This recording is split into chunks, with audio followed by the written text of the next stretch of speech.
사랑하는 영락교회 지체들에게 주 안에서 평화 인사를 전합니다. 오늘은 2022년 3월 30일 수요일입니다.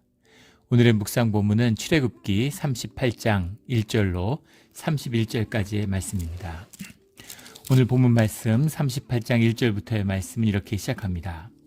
그가 또 조각목으로 번제단을 만들었으니 길이는 5규빗이요 너비도 5규빗이라.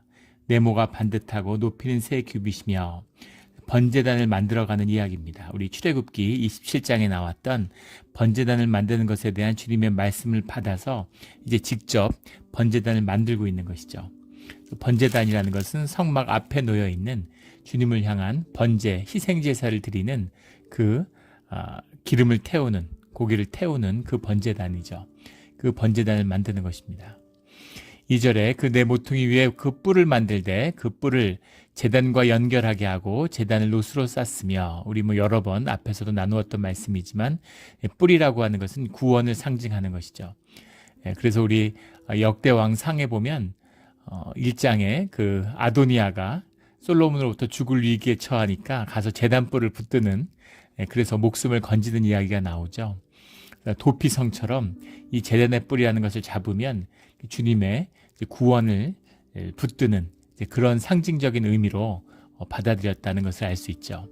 그리고 그 제단을 노수로 쌌다. 노시라고 하는 것은 열에 강하니까 이 분향단과는 다르게 이 희생제사를 드리는 단을 금으로 쌓으면 다 녹아버리겠죠. 거기다 불을 피우면. 노수로 쌌다라는 것은 이제 실용적인 의미도 있겠지만, 노시라고 하는 것은 역시 구원의 의미가 들어있다, 능력의 의미가 들어있다라는 것을 우리가 나눈 적이 있습니다. 그 제단, 이 번제단은 노수로 쌓여 있는 거죠.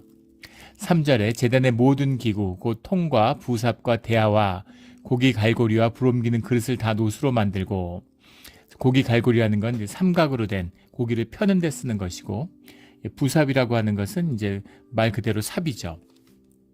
근데 여기 통이라고 하는 것은 이제 재를 담는 통으로 쓰는 것이고, 대야라고 하는 것은 이제 제단 희생제물에서 흘리는 피를 받는 대야와 재를 담는 통, 이런 희생제사를 위한 그런 기구들이 준비되어 있다라는 겁니다. 4절에 제단을 위해 녹그물을 만들어, 녹그물이라고 하는 것은 우리 이제 파크 같은 데 가서 고기 구워 먹을 때 고기를 받치는 게 있잖아요. 그것처럼 그 그물을 만들어서 그것을 그 제단 사이에 중간에 두는 거죠. 그래서 그 위에서 고기를 태우면 그 재는 밑으로 떨어져서 이제 그 7절에 나오는 제단은 널판으로 속이 비게 만들었더라 하는 거죠. 그래서 이것을 수납하기 좋도록 그런 구조로 이제 이루어져 있음을 보게 됩니다. 8절 말씀에 그가 노수로 물두멍을 만들고, 그 번제단 앞에 물두덩이 있는 거죠. 그 물두멍을 만들고 그 받침도 노수로 하였으나, 물두멍을 어떻게 만들어라, 물두멍의 크기를 어떻게 만들어야 대한 말씀은 없습니다. 후대에 가면 예루살렘 성전에 있는 물두덩은 어마어마하게 큰, 예, 이제 그렇게 물론 이제 제사의 규모가 커졌기 때문도 있을 수 있겠지만, 그런 최초에는 그런 의미는 아니었던 것 같아요. 예, 제사의 의미가. 그 뒤에 이제 솔로몬 시대에 가서 그런 의미들이 좀 변질된 것이죠.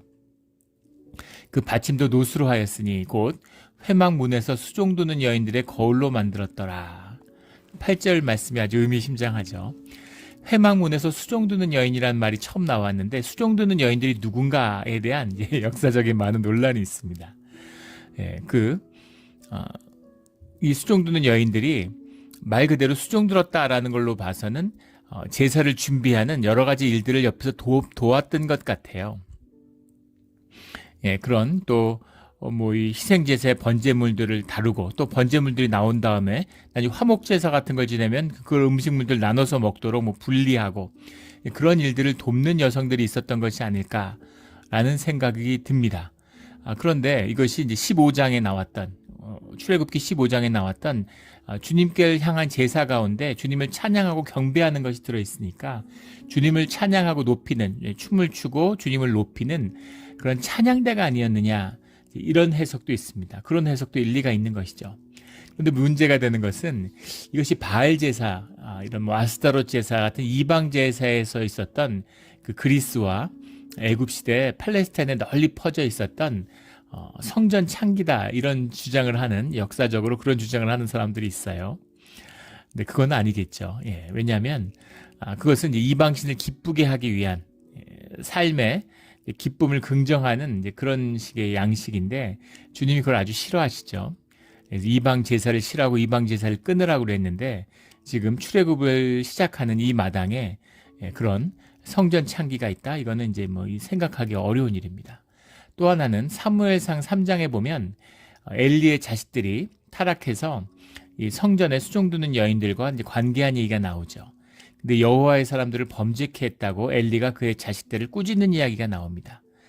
그러니까 초기부터 성전에 수종 두는 여인들이 있었지만 그런 성전 창기와는 전혀 다른 의미다라는 것을 볼 수 있죠.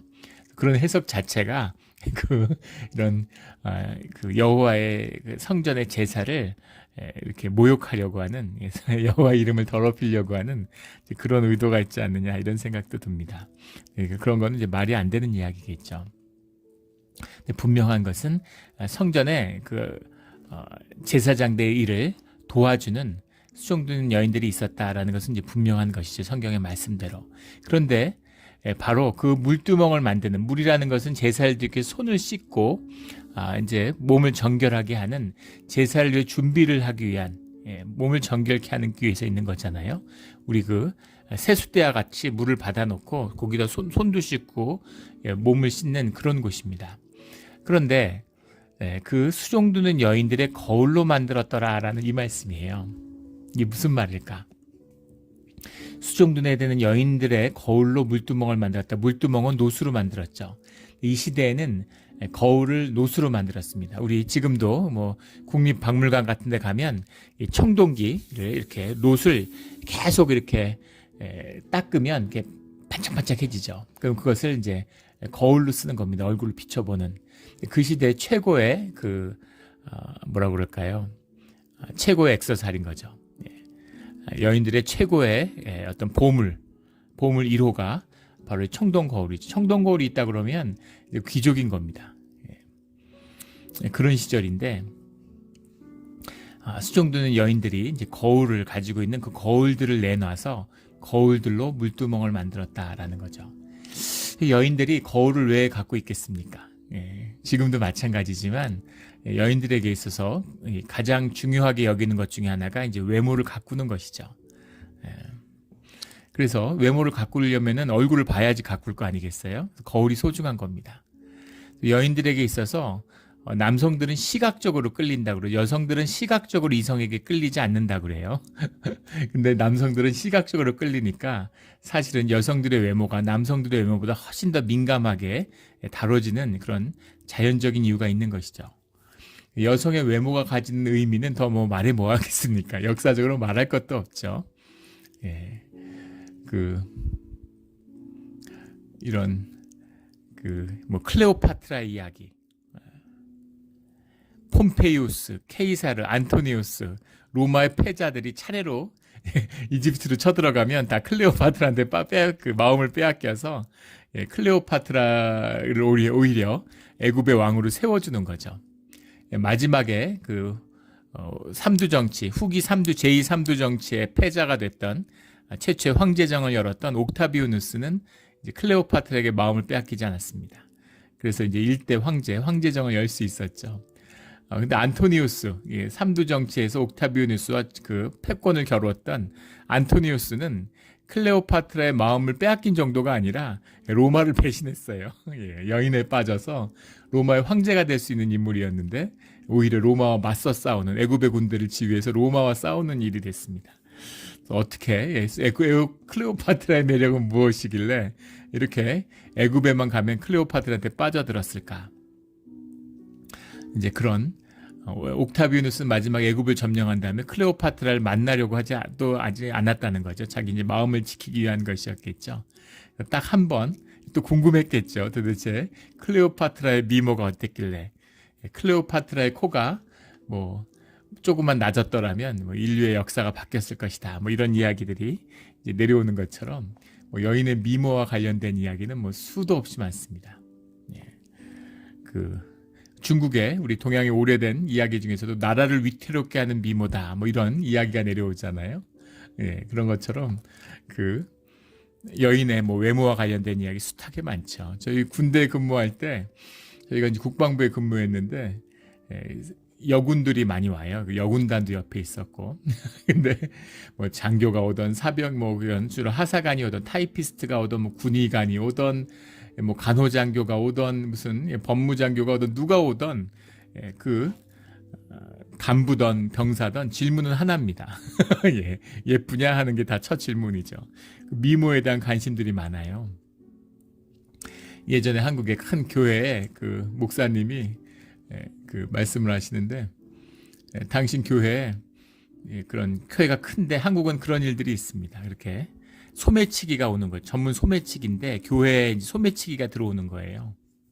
예배 때 다 기도하고 이럴 때 이제 그런 거를 슬쩍 하는 가방 같은 거는 소매치기가 들어오는데 그게 이제 CCTV를 통해서 여러 번 반복하다 보니까 이제 잡힌 거죠.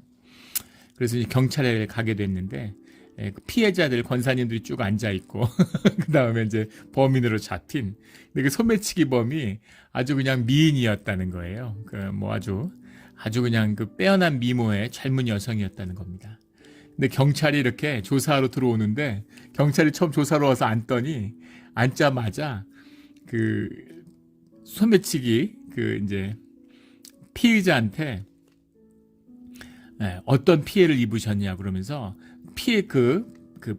가해자가 누구냐고 그런 식으로 그 관사님들 보고 이야기를 하더래요. 물어보지도 않고 무시무시한 얘기죠. 얼굴이 예쁜 여성이니까 그 여성이 피해자라고 마음으로 생각했다는 거예요. 실제로 어른뿐 아니라 어른들은 못나고 편견이 있어서 그렇다고 생각하기에는 어린아이들을 상대로 심리 실험을 해보면 정말 그 참 가슴 아픈 실험일 수 있죠. 예쁜 것을 선하다고 받아들이고 착한 사람, 나쁜 사람, 누가 착한 사람이냐, 누가 나쁜 사람이냐 이렇게 물어보면 어린아이들, 그런 미취학 아동, 아주 그 어린아이들이 예쁜 사람이 착한 사람이고 못생긴 사람이 나쁜 사람이다라는 식으로 선택을 한다는 거죠. 단순히 미의 문제가 선하고 악한 그런 것으로 사람이 받아들이는 그런 선입견이 뿌리 깊게 남아있다는 겁니다. 그것이 미모와 관련된 오래된 인류의 선입견에 대한 집단 무의식이다. 이렇게 이해하는 사람도 있고 또 어린아이들이 어릴 때부터 보는 뭐 디즈니 만화나 이런 데 봐도 다 악당들은 못생겼고 흉악하게 생기고 주인공들은 예쁘잖아요. 착한 사람들은 예쁘게 그리니까 그 영향을 받았을 것이다. 뭐 이런 논란이 있지만 그 외모에 대한 것은 굉장히 뿌리 깊다라는 것을 보여주는 것이 얼마나 뿌리 깊은 것인가 하는 것을 보여주는 겁니다. 그런데 그렇게 외모를 중요시하는 외모가 그렇게 중요시되는 뭐 지금도 마찬가지죠. 뭐 말할 게 뭐가 있겠습니까? 한국이 이제 세계적인 성형 강국이죠. 한국하고 미국이 세계 양대 성형 강국이라고 그러는데 그런데 뭐 얼마 전에 뭐 한 몇 년 됐나요? 중동의 공주가 한국에 와서 성형 수술을 받다가 죽어가지고 외교 문제가 됐던 뭐 이런 걸 기사를 본 적이 있습니다. 공주고 세상에 뭐 그 중동의 왕국의 부유함과 뭘 뭐 더 바랄 게 있었겠어요 그 왕국에서. 그런데 또 얼굴을 다 차도로 가리고 다니잖아요. 얼굴을 드러낼 일도 없을 텐데 성형을 하기 위해서 한국을 찾았다. 외국을. 참 놀라운 일이죠.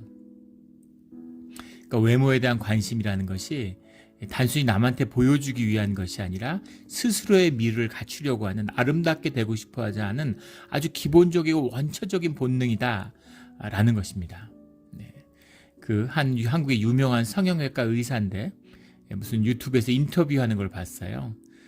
그런데 그 인터뷰 중에서 인상 깊었다는 것은 남자들이 많이 오해하는 게 여성들이 성형수술하는 게 남자들에게 잘 보이려고 하는 것이 아니라 스스로 아름다워지고 여자들의 그 친구들, 그 공동체 안에서 떳떳해지고 싶어하는 그런 마음이 더 동기가 강하다는 거예요.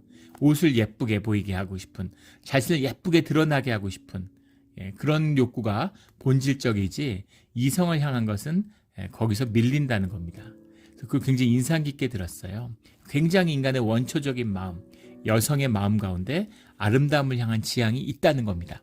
그런데 그 여성들이 자신의 거울을, 그 얼마나 귀한 것이기, 지금 거울하고 다르죠. 그 시대의 그 귀한 거울을, 청동 거울을 물두멍을 만들기 위해서 가져왔다는 겁니다. 자신의 외모를 포기한 것이죠. 자기 삶에서 가장 귀중한 우선순위가 주님의 성전에 예배를 드리는 것이다. 주님을 섬기고 주님을 예배 드리는 것이 삶의 1순위라고 하는 것을 주님께 그 마음을 드린 겁니다. 청동이 부족해서 거울까지 구한 게 아니죠. 그 마음과 정성을 받은 것이죠. 그래서 주님이 이것을 이제 기쁘게 받으셨겠죠. 그래서 그 여인들이 거울로 들은 것을 이렇게 기록에 남긴 겁니다. 그래서 이것을 우리가 보고 말씀에 새기는 그런 걸로 주시는 거죠. 귀한 말씀입니다. 수종드는 여인들의 거울로 만들었더라 라는 말씀을 새겨서 3500년이 지난 지금까지도 우리가 이 말씀을 듣고 이 말씀의 뜻을 새기는 것이죠. 또 그만큼 어려운 일이었다는 겁니다. 쉽게 뭐 여기까지 것 거울 이런 게 아니었겠죠. 굉장한 사실은 결단이고 주님께 드리는 그런 마음이었을 거예요. 그래서 이런 마음으로 주님께 이것을 드리는 거죠. 예전에 제 수도원에 있을 때 거기 수도원에 같이 섬기던 한 가정인데 거기 이제 부부만 들어와 있고 아이들은 못 들어오는데 아이가 이제 학교 다니느라고 대학생이 돼서 기숙사 생활을 하고 있는데 음대생이었어요. 그 같은 수도원 형제 딸이었는데 근데 고등학생인데 대학생이죠. 대학생인데 대학교 이제 기숙사에 있는데 그 플룻을 전공하는 플룻을 이제 공연을 했는데 무슨 어디 가서 공연을 하고 뭐 연주를 했는데 연주비로 그 당시에 뭐 한 60만 원인가를 받았는데 이제 그것을 그 헌금으로 전액 다 드렸다고 하는 이제 그런 고백을 이제 직접 들었습니다. 그런데 그걸 그 주님한테 드리고 싶었다고 자기에게 이렇게 재능을 준 그런 주님께 감사하는 마음으로 근데 그게 그렇게 참 예뻐 보였습니다. 그래서 참 곱고 귀한 마음을 가지고 있구나. 축복받은 아이구나. 복된 애구나. 이런 생각을 들었어요. 그런 마음인 것이죠. 그런 마음으로 주님께 드리는 것입니다. 이렇게 우리의 가장 귀하고 가장 소중한 것을 주님께 드리는 그런 우리의 신앙의 자리가 되기를 주의 이름으로 축원합니다. 9절에 그가 또 뜰을 만들었으니 나무로 뜰의 남쪽에는 세머포 포장이 100규빗이라. 포장이라고 하는 것, 이 이제 성전을 두르고 있는 뜰을 두르고 있는 이제 그런 구분되는 그런 것이죠. 그래서 그것을 이제 만드는데 북쪽과 남쪽은 100규빗이고 동쪽과 서쪽은 13절에 보면 동쪽엔 50규빗이다. 그래서 직사각형 모양으로 성전 뜰이 이루어져 있다는 것을 이제 알 수 있죠. 근데 그 뜰을 포장을 이렇게 둘렀는데 그것이 이제 세마포 포장이다 이렇게 되어 있습니다. 한 1에이커 정도 된다고 그랬죠. 한 1200평 정도 되는 규격을 세마포 포장으로 두른 거예요. 세마포는 굉장히 귀한 것입니다. 제사장이 입는 옷이 세마포죠. 근데 세마포로 이것을 전부 둘렀으니까 상당한 양이겠죠. 세마포라는 것이 상징하는 것은 거룩한, 세마포가 뭐 그렇게 단단하고 뭐 지킬 수 있는 담의 역할을 한 게 아니었다는 걸 알 수 있죠. 뭐 세마포 같은 거 찢으려고 그러면 아무것도 아니고 담벼락 같은 역할이 아니라 그것이 성스러운 것과 속된 것, 거룩한 것과 속된 것, 정결한 것과 부정한 것을 나누는 것이 되었다. 그래서 그 정결함의 상징인 세마포로 구분되었다라는 것을 볼 수 있는 것이죠. 그래서 구분된 것입니다. 구분되었다라는 것이 거룩함의 비밀이죠. 구별된 공간이다. 주님을 만나는 구별된 거룩한 공간, 그것이 성전이고 오늘 우리의 교회입니다. 우리의 마음의 교회가 있고 우리의 몸이 교회고 우리 공동체 가운데 함께 교회를 이루고 있죠. 그러나 우리가 교회의 건물, 교회의 예배당, 뭐 이렇게 그런 말 하는 분들이 있죠. 뭐 교회 건물은 중요하지 않아. 우리의 뭐 믿음이 중요하지. 참 정의롭고 맞는 말씀이죠. 그러나 뭘 모르는 이야기입니다. 교회 건물은 굉장히 중요해요. 교회 예배당은 굉장히 중요합니다. 예배 공간으로 쓰여질 뿐이지 예배당이 따로 있어야 될 이유가 뭐냐 이렇게 얘기하는 분들이 있죠. 예전에 제가 하던 한 교회도 목사님이 굉장히 리버럴한 분이었어요. 그래서 예배당이라는 것이 성전이 아니다.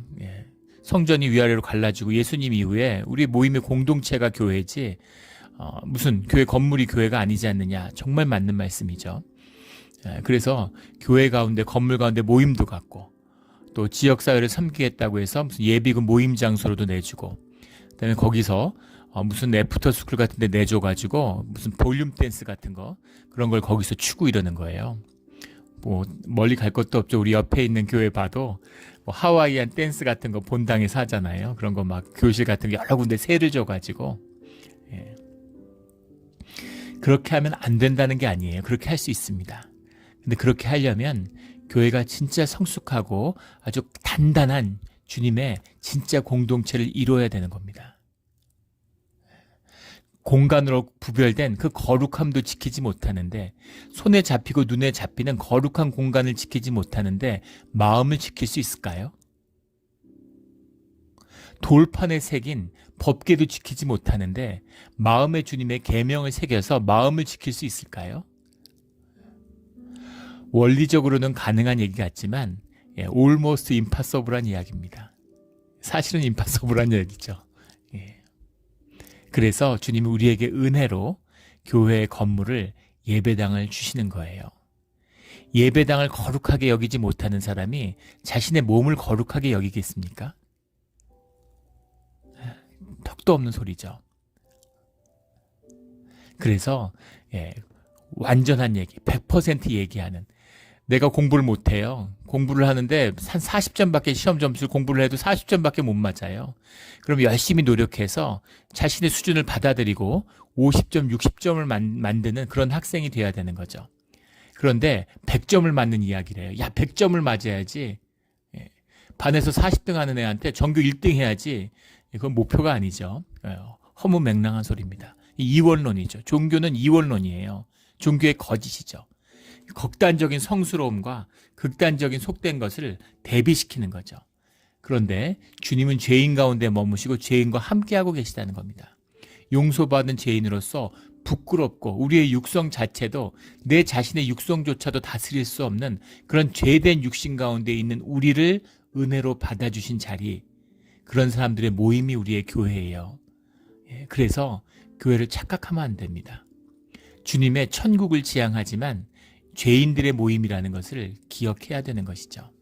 그것이 이원론에 빠지면 종교가 한없이 거룩한 소리를 하는데 그 안에서는 죄가 썩는 냄새가 진동하게 되는 거죠. 그러니까 회치를 하는 것입니다. 우리 죄된 자리에서 우리가 지금 20점, 30점 맞는 애들이지만 학생이지만 40점, 50점, 60점 맞는 학생이 되겠다. 내가 지금은 제대로 기지도 못해서 배밀이를 하고 있지만 언젠간 주님의 이름으로 뛰어다니고 우뚝 서서 날아다니는 그런 사람이 될 수 있다는 꿈을 가지고 배밀이를 하는 것이 우리의 삶의 자리입니다. 이게 신앙이에요. 그래서 교회 가운데 성전을 귀하게 여기는 것이죠. 이런 마음이 있어야 됩니다. 이게 세워져야 돼요. 지역사회 봉사도 마찬가지입니다. 주님을 세우고 주님을 봉사하는, 주님을 섬기고 예배당이 무엇인지를 알고 그걸 은혜로 받는다면 다른 용도를 쓸 수 있죠. 그런데 그게 아니라면 절대 써서는 안 됩니다. 우리 교회도 마찬가지예요. 우리 교회가 얼마나 요지에 있습니까? 이 아름다운 곳에 요지에 있어요. 그러니까 이 교회 건물을 쓰고 싶어하는 사람들이 많죠. 전화가 많이 옵니다. 요즘엔 제가 모르는 번호 아예 받질 않아요. 오면은 전화가 오는데 그 전화를 제가 직접 받으니까 이제 제가 저한테 뭐 이렇게 막 그 주로 오는 전화가 이제 본당에서 뭐 결혼식 하겠다, 우리 교육관에서 생일 파티 하겠다, 뭐 이런 겁니다. 무슨 파티 열겠다, 무슨 이런 거예요. 생일 파티 같은 거 열겠다고. 그래서 그런 거 우리는 이제 세주지 않는다 이러면 저를 설득하려고 드는 거예요. 그래서 얼마면 되겠니? 네가 한번 얘기를 해봐. 네가 한번 원하는 액수를 얘기해봐. 이렇게 나오는 거죠. 흥정을 하려고 들어요. 돈 문제라고 생각하는 거죠. 세상이 다 돈 문제니까 안 된다 그러면 돈 더 받으려고 그러는 건 줄 아는 것이죠. 교회가 뭔지도 모르고 교회에 대한 그런 성스러움에 대한 경외감이나 존중이 전혀 없는 사람들인 거죠. 왜 교회에서 생일 파티를 못 하겠어요? 왜 교회에서 결혼식을 못 합니까? 교회 공동체 가운데 교회 같은 식구로서 이거 우리 집인데 뭘 못 하겠어요? 다 할 수 있죠. 그러나 믿음과 주님의 공동체가 된 또 그 신앙에 전제가 있다면, 존중이 있다면 물론 그런 일도 쓸 수 있죠. 그런데 교회들이 돈 벌려고 하도 세 주고 뭐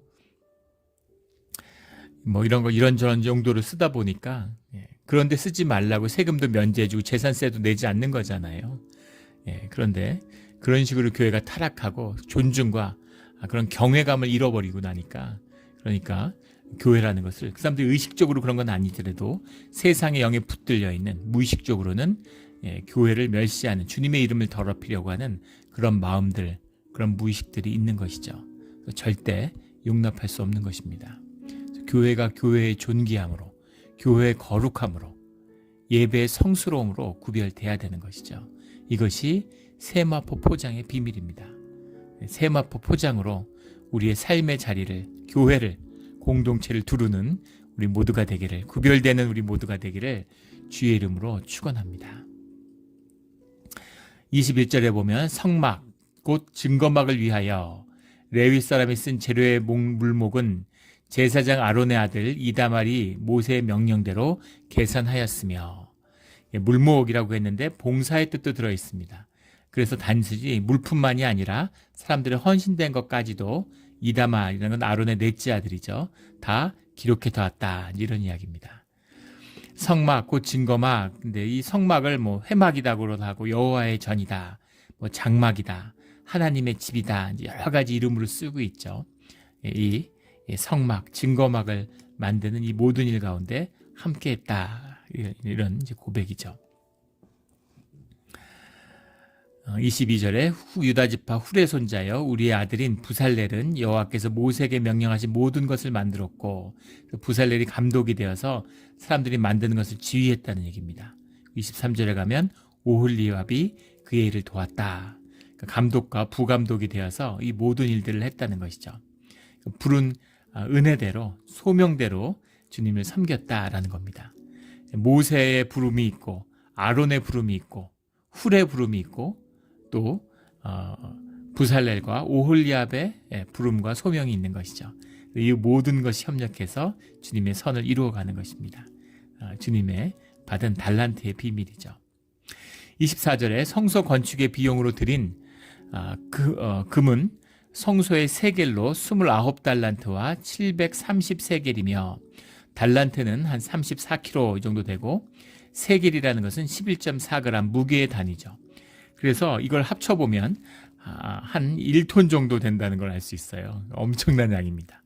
1톤이면, 금이 1톤이면 어느 정도냐면 오늘날 가치로 지금 한 600 밀리언, 6억 달러 정도 되는 거죠. 한 6, 7천억 되는 거예요. 이 성막의 규모를 보면은 금이 얼마나 많이 들어가, 다 금으로 하니까 금이 엄청나게 들어갔다는 사실을 알 수 있죠. 지금도 아마 이런 걸 짓는다는 건 규모는 작아 보이지만 그 금이라는 건 상상할 수 없습니다. 물론 이 시대의 금은 지금하고는 좀 다르죠. 화폐 경제가 자리 잡고 금본위제를 썼던 시절이 아니니까 금이라는 것은 장신구나 우상을 만드는 데만 쓰였던 그런 도구니까 그 가치가 지금하고 이렇게 똑같이 비교할 수는 없지만, 그럼에도 불구하고 금이 귀한 건 마찬가지였습니다. 그런 금, 진짜 정성을 들여서 이 금을 주님이 애굽에서 마련해서 나오도록 공급해 주신 것이죠. 이것을 모아서 이런 놀라운 주님의 일들이 일어났다라는 걸 볼 수 있게 됩니다. 25절에 계수된 회중에게 드린 은은 성소의 세겔로 100달란트와 1775세겔이니, 그래서 이것을 합쳐보면 은도 한 3.4톤 정도 됩니다. 그러니까 금보다 더 많은 양이죠. 은도 엄청난 양이 쓰였다. 은은 왜 이렇게 많이 썼을까? 27절 같은 데 보면 각 받침을 한 달란트씩 만들었다. 그 기둥을 받치는 그 받침대를, 양쪽으로 받침대를 2개씩 붙였다는 게 나오잖아요. 근데 그 한 받침마다 한 달란트씩의 은으로 만들었다. 그러니까 무게가 있어서 이제 이게 흔들리지 않도록, 포장이 흔들리지 않도록 하기 위해서, 휘장이 흔들리지 않도록 하기 위해서 이런 것을 받친 것이죠. 그러니까 그 무게로 이제 받치는 것이죠. 그걸 모두 통으로, 모두 은으로 운덩어리로 그렇게 만들었다. 그 은도 한 3.4톤 이렇게 들어갔다는 것을 볼 수 있습니다. 그리고 29절에 보면 노순 한 2.4톤 정도, 70달란트와 2,400세겔이니까 2.4톤 정도 들어갔다라는 걸 볼 수 있죠. 26절에 성소의 세겔로 각 사람에게 은 한 배가 곧 반 세겔씩이라 이런 말씀이 나와요. 은 한 배라고 하는 것, 한 배라는 배가 그냥 본문의 백하라는 말을 그대로 음역한 것이죠. 그래서 1배가 반 세겔이다 이런 말이에요. 그래서 백하라는 것은 무게 단위가 아니라 세겔과 달란트는 무게 단위인데 무게 단위지만 후에는 이제 뭐 금액의 단위로도 쓰이죠. 근데 가치가 화폐 경제가 완전히 뿌리 내린 것은 아니니까.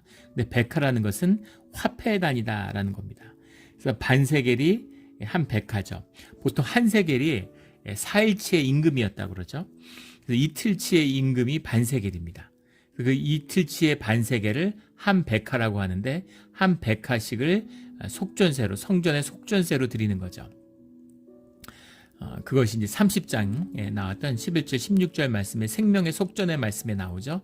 모든 사람이 인두세처럼 모든 사람들이 주님께 대한 속전의 의미로 구원받았다라는 주님의 그 증표로 한 반세겔씩을 드린 겁니다. 그래서 구원의 상징이죠. 누구나 드릴 수 있는 것이죠. 그래서 부자나 가난한 자나 부자라고 더 내지 말고 가난한 자라고 덜 내는 게 아니라 똑같이 내야 된다. 주님 앞에 생명의 구원이라는 것은 모두 다 똑같은 것이다. 구원의 은혜라는 것은 모두 다 똑같은 것이다. 라는 것을 말씀하고 있는 거죠. 우리가 주님께 받은 그릇이 다 달라요. 그래서 나는 왜 이렇게 작은 그릇을 뒀나? 누구한테는 큰 세숫대와 같은 큰 그릇을 주신 것 같고 나한테는 조그만 종지 그릇 같은 걸 준 것 같아서 주님 저는 왜 이렇게 작은 그릇을 줬습니까? 이런 마음이 우리 안에 있을 수 있죠. 원망하는 마음이 있을 수 있습니다. 그런데 중요한 것은 주님이 부으시는 기름이 똑같다는 겁니다. 똑같은 기름을 똑같이 부으세요. 그러면 큰 그릇에 받는 사람과 작은 그릇에 받는 사람의 차이는 뭘까요? 작은 그릇에 받는 사람은 계속 그릇을 비워야 되는 거죠. 큰 그릇에 주시면 내가 나눌 텐데 작은 그릇에 주는 것은 못 나눠. 너무 조금이라서. 정말 그럴까요? 내가 100불 받았는데 11조를 10불을 드리지 못하는 사람이 100만 불 받으면 10만 불 드릴 수 있을 것 같습니까? 오히려 반대죠. 100불에 10불은 줄 수 있어도 10불은 못 끝까지 것. 100불에 10만 불은 아까워서 못 드리는 겁니다. 중요한 것은 10불이나 10만 불이나 아무 의미가 없다는 거죠. 똑같은 것입니다. 구원의 은혜라고 하는 것은 주님 안에 똑같은 것이에요. 문제는 그것을 주님이 기억하라는 거죠. 그리고 너희가 구원받았음에 대한 징표가 된다는 겁니다. 구원받았다고 하는데 구원을 받았는지 안 받았는지, 내가 은혜를 받았는지 안 받았는지, 세례를 받고 세상과 구별되고 주님의 자녀가 됐다고 하는데 내가 뭐가 구별된 거고 내가 주의 자녀가 됐다는 게 뭘까? 그래서 주님이 우리에게 세례의 의식을 행하시는 거죠. 임직의 의식을 행하는 겁니다. 그 예배와 그 구별된 의식으로 우리의 존재가 달라졌다는 것을 우리의 마음에 각인시킬 수 있는, 표상으로 삼을 수 있는 기회를 주시는 거죠. 이 의미가 성전세로 내는 반세겔의 의미입니다. 근데 여기서 60만 3,550명이라는 게 민수기 1장에 나오는 그 계수된 숫자와 똑같아요. 그래서 이 숫자에 착오가 없다는 겁니다. 20세 남성의 숫자니까 물론 전체적으로 하면 200만이 훨씬 넘었겠죠. 그런데 그 시대에 주민 계수를 해서 한 자릿수까지 50명, 60만 3,550명 이렇게 딱 떨어진다는 게 쉬운 일이었을까요? 결코 쉽지 않았을 겁니다. 그런데 이렇게 딱 떨어져서 모든 숫자가 모두 참여했다. 놀라운 은혜고 또 주님이 하시는 일인 거죠. 한 명도, 한 민족이 나왔는데 그 민족 가운데 한 명도 구원에서 떨어져 나가지 않았다라는 그 의미죠. 주님이 이런 분이십니다. 한 명도, 주위에 속한 자녀가 한 명도 빼앗기거나 떨어져 나갈 수 없는 것이죠. 우리가 버리고 떠나지 않는 이상은 주님이 우리를 버리지 않으세요. 이 숫자를 모두 세시는 주님의 은혜입니다. 이 은혜를 결코 놓치지 않는 이 귀한 은혜 가운데 담대함으로 주님의 사랑 안에서 살아가는 우리 모두가 되기를 주의 이름으로 축원합니다. 아멘. 함께 기도드리겠습니다. 하나님 아버지 감사합니다. 오늘 수종되는 여인의 거울의 이야기 때문에 마음에 큰 도전을 받았습니다.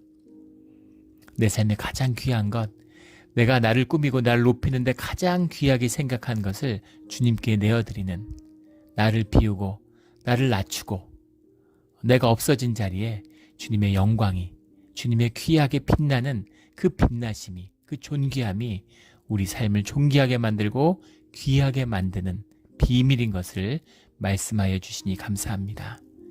주님, 이것을 우리가 마음에 품어도 삶으로 살기가 어렵습니다. 그 능력이 되어주시는 주님의 인도하심으로, 주님의 강권하는 역사로 우리의 삶을 존귀하게 꾸미고 이끌어 주시옵소서. 주님을 이런 귀한 마음으로 높이는 우리의 신앙의 자리가 되게 하여 주시옵소서. 주님 이렇게 세마포로 가름으로 거룩하고 성스럽게 구별되는 우리 몬트레이 영락교회, 우리 신앙의 공동체가 되게 하여 주시옵소서. 감사드리며 예수 그리스도의 이름으로 기도드렸습니다.